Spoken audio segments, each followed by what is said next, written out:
Good morning, I'm Chris Swift. Welcome to Market Day Report. We have got a very exciting morning starting off this morning after the after evening's trade last night. So let's kind of see where we're going to start at this morning with our corn market down just a little bit, down 2 right now at 485.5. The March still barely hanging on to that $5 prompt there at down 1 3/4 at $5.50. The July contract down 1 3/4 at 513.25. Our soybeans this morning had been a little bit firmer and kind of mixed a little bit. The front end stronger, up 1 3/4 on the Nove, 1274.5. Jan up 1 1/4 at 1293.25. The July down 3/4 at 1326 even. Chicago wheat this morning had been a little softer after yesterday's gains, and we're down 9 3/4 on the December, 558 3/4. March down 10 1/4, 587.5, and July new crop down 8, 624 3/4. Got hard red winter wheat out of Kansas down 9 1/4 on the December, 674 even.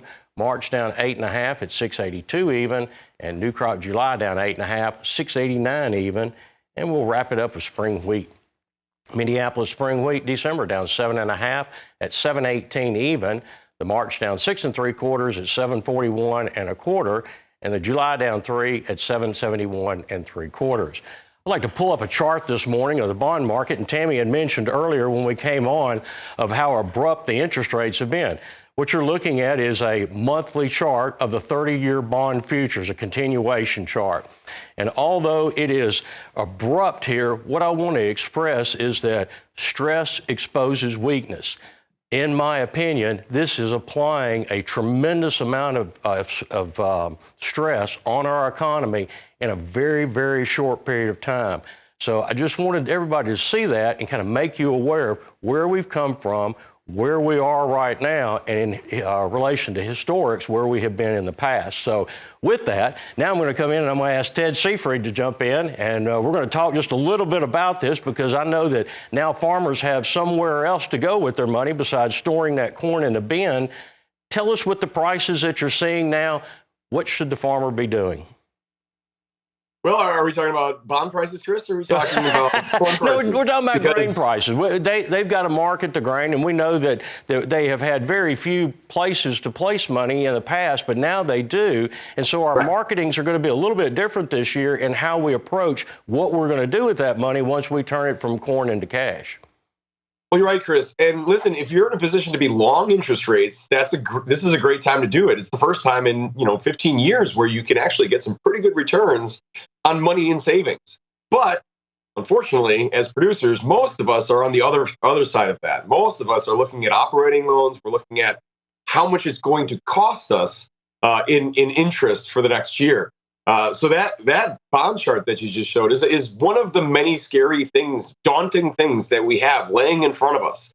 And that bond market goes much further than agricultural land. If you look at what that, if you laid a Dow Jones Industrial Average over that, if you put an S&P chart over that, wow, look at the precipitous downdrop that we've seen since the end of August.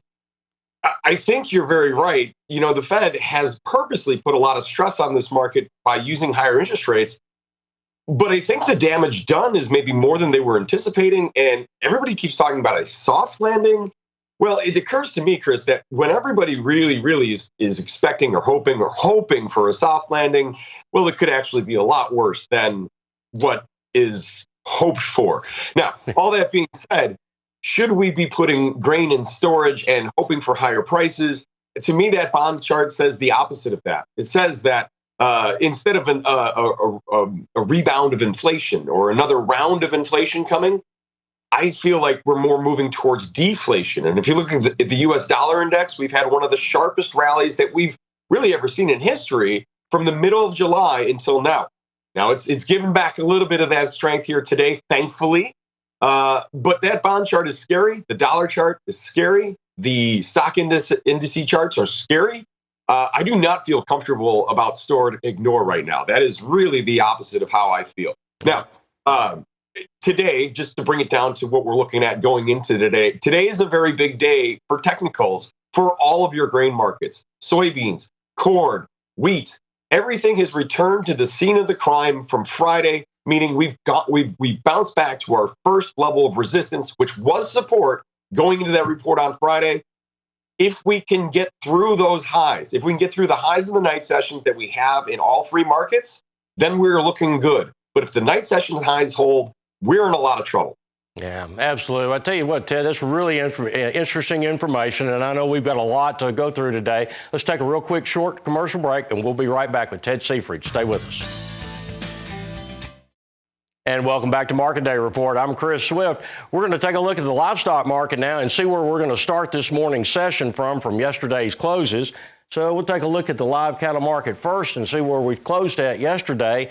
Down 230 on the October at 182.12. December down 270 at 185.65. And the April down 272 at 193.47. The feeder cattle market, it was lower as well, down 472 on the October at 248.60. Noves were down 535 at 250.35, and out in the next year, March, 257.62, down 510. Lean hogs this morning, last night closed up 12 on the October at 79.97. December down 42 at 69.07, and the April hogs down $1.35 at 79.22. I'd like to ask Ted to come back in with me. We're going to talk livestock just a little bit. And Ted, I heard you mention that on the production side, they tend to borrow a lot more money than they have to place on deposit there. So now we're looking at some sectors with the meat sellers, our grocery stores and our restaurants have pretty much kept the beef levels high at the restaurants. Now our packers have cut our slaughter pace down, trying to control some of that low supply that we've got. And that kind of all piles down onto the cattle feeder that seemingly continues to pay historical prices for incoming feeder cattle. What is the margin aspect to look for in the cattle feeder for the coming months? Well, feeders have had a pretty solid correction here over the course of the last couple of weeks. I mean, we're down from just shy of 270 all the way down to 254. That, I think, is one of the positive things. I'm also going to say that we are hitting support in feeder cattle. So, I mean, if you're looking for feeder cattle to bounce here, that might be the place to do it. But I think I'm going to speak for all of us here, Chris. Kind of wish you hadn't showed those closes from yesterday. It is a really nasty outlook out there. And again, that really ties into everything that we had just talked about in the last segment. When there's a lot of concern about the economy, there is a lot of concern about beef demand. Those two come together hand in hand.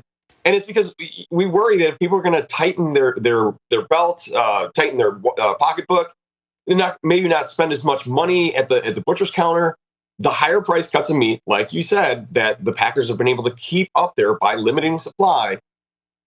Well, we might just not find the demand for that. And we've seen boxed beef prices having a hard time finding that sort of seasonal low that we would expect to find in here, where we were higher Monday, but then again lower yesterday. I don't feel like, I do feel like the concern about the economy is going to keep pressure on boxed beef prices. And I think we're going to start seeing a slump in demand. And so the packers, I think, are going to give themselves their own problem by limiting supply. If lower demand comes on top of that, they're going to cut away at their margins pretty aggressively. So this is an interesting setup.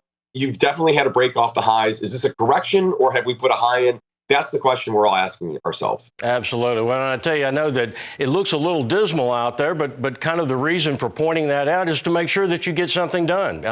We know that negative times come in commodity markets, and we never like to see them, but every now and then you got to take a little bit of an advancement in your, protecting what you've got there and make some choices that might be a little bit difficult right now. So, Ted, certainly do appreciate you coming on and being with me this morning. That is Ted Seifried, and he is with Zaner Ag Hedge. Pretty sure that's it. Yeah, that is Zaner Ag Hedge. I am looking forward to this morning getting started. I was too. I thought, I can't wait to hear what Chris has to say about all this. It's really interesting to see that bond market plummeting like that, and we know that creates stress and everything, and stress exposes weakness, and I'm a little bit concerned about what weakness this is going to expose. Right, yeah. See how it plays out over the next few hours, Absolutely. days and weeks. Looking forward to Chris. it.